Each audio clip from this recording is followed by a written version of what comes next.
അശോകൻ. പെരുവഴി അമ്പലം എന്ന സിനിമയിലൂടെയാണ് അദ്ദേഹം തന്റെ കരിയർ ആരംഭിക്കുന്നത്. അന്ന് അശോകന് 17 വയസ്സായിരുന്നു. ബാലതാരമായിട്ടാണോ നടനായിട്ടാണോ പരിഗണിക്കേണ്ടത് എന്ന ആശയക്കുഴപ്പം കാരണം മികച്ച നടനുള്ള ദേശീയ പുരസ്കാരം അന്ന് അദ്ദേഹത്തിന് നഷ്ടമായിരുന്നു. ഇപ്പോൾ അശോകനെ കുറിച്ച് പറയുകയാണ് നടൻ വിജയരാഘവൻ.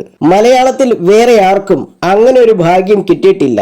എത്ര ലെജൻസിന്റെ കൂടെയാണ് അഭിനയിച്ചിട്ടുള്ളത്. അതൊരു വലിയ അനുഭവമല്ലേ. ഒരു അവാർഡ് കൊടുക്കുന്ന സമയത്ത് ആ അവാർഡിനായി 5 or 10 ആളുകൾ ഉണ്ടാകും. ഈ അവാർഡ് ഇവനാണ് നല്ലതെന്ന് പറഞ്ഞാണ് ആ അവാർഡ് ഒരാൾക്ക് കൊടുക്കുക. പക്ഷെ ഞാൻ ചെയ്യുന്ന കഥാപാത്രങ്ങളല്ലല്ലോ മറ്റുള്ളവർ ചെയ്യുന്നത്. മറ്റൊരാൾ ചെയ്യുന്ന കഥാപാത്രം നല്ലതായിരിക്കും, അത് എനിക്ക് ചെയ്യാൻ പറ്റിയെന്ന് വരില്ല.